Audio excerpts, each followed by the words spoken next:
Central Italy, autumn 216 BCE. The land trembled beneath the shadow of Hannibal. After Cannae, death rode in silence behind him. Rome had not fallen, but it bled. And Hannibal, he was closer than ever.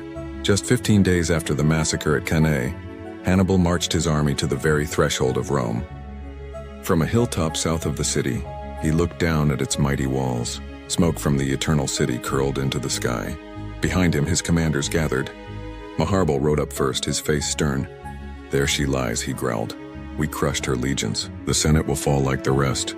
Hasdrubal, more cautious, added, "We must not forget it. This is Rome. She does not die easily." Hannibal said nothing for a moment. His gaze was locked on the city, unmoving. "Rome is not a city," he finally said. "She is a spirit. But even spirits can be broken."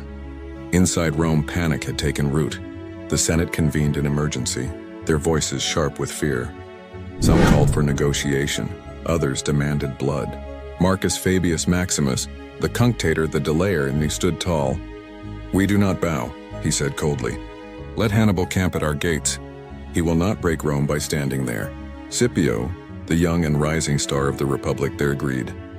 "We lost men, but not our soul. He will not take it unless we give it to him." Outside the walls, Hannibal's army set up camp at the river Anio. Rome was within reach. The Numidian horsemen raided the countryside, torching fields and scattering flocks. Refugees poured into the city, hollow-eyed and trembling. But Hannibal hesitated.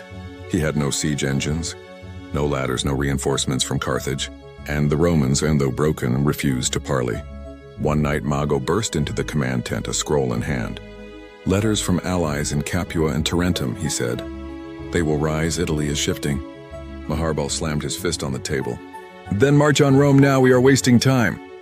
Hannibal looked at the stars overhead. "Time," he said softly, "is both sword and shield." The Italian ally cities across southern Italy began to waver. Capua, the second largest city in Italy, opened its gates to Hannibal. Other cities followed, some from fear, some from hatred of Rome's heavy hand. In Capua's great forum, Hannibal spoke before the elders. "Rome abandons you when you need her, but Carthage remembers her friends." He promised protection, gold, and power. The Capuans offered him winter quarters and supplies.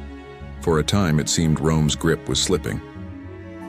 Back in Carthage, envoys from Hannibal arrived in Carthage with spoils from Cannae, rings taken from thousands of dead Roman knights. They poured them onto the Senate floor in silence. A mountain of gold and death. One elder gasped, "Is this all from one battle?" Yet instead of sending reinforcements, the Senate debated. Some feared Rome's rage. Others envied Hannibal's rising power. They sent gold, but no men. Winter in Capua, Hannibal's army rested, feasting in the warmth of Capua's villas. Wine, women, and comfort dulled their edge. Hasdrubal warned, "Capua makes warriors soft." But Hannibal needed the city. He needed a base, he needed time. Still, word reached him that Rome was rebuilding, that Scipio had begun training new legions, that Fabius was tightening control, and in the shadows, new alliances were being forged. Spring 215 BCE, Rome struck back. Skirmishes erupted across southern Italy. Loyal cities to Rome were fortified. Carthaginian supply lines were attacked.